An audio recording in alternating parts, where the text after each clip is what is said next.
Wanajeshi wa Al-Qassam wa kundi la Hamas walioko mjini Rafah wamekataa wito wa Israel wa kujisalimisha, wakisisitiza kuwa hawatasalimu amri na kwamba kujisalimisha ni kinyume na misingi yao ya kiimani na kijeshi.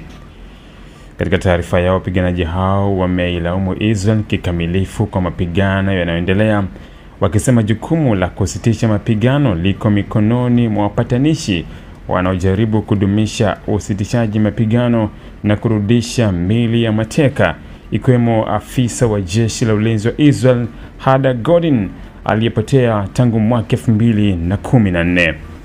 Ripoti zinaonyesha kuwa mamia ya wapiganaji wa Al-Qassam wamebanwa katika eneo linalodhibitiwa na jeshi la Israel, wakiwa hawana njia ya kurudi kwenye maeneo yanayodhibitiwa na Hamas.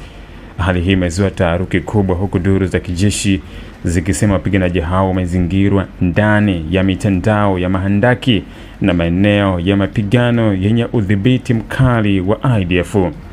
Taarifa ya Hamas imekuja muda mfupi tu baada ya mkuu wa majeshi wa Israel Luteni Jenerali Yazmel kutoa onyo kali, akisema kuwa hakutakuwa na makubaliano kwa wapiganaji takriban 200 walioko ndani ya handaki.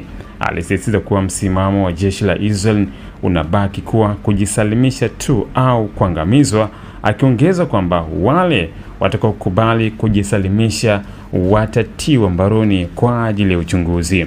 Hali ya mjini Rafah inaendelea kuwa tete, huku mashambulizi yakiripotiwa katika maeneo ya kusini mwa ukanda wa Gaza. Wataalamu wa masuala ya usalama wanasema kwamba mkwamo huu unaweza kuathiri juhudi za wapatanishi katika kurejesha utulivu na kufufua mazungumzo ya usitishaji mapigano ambayo yamekwama kutokana na tofauti kali kati ya pande mbili hizi.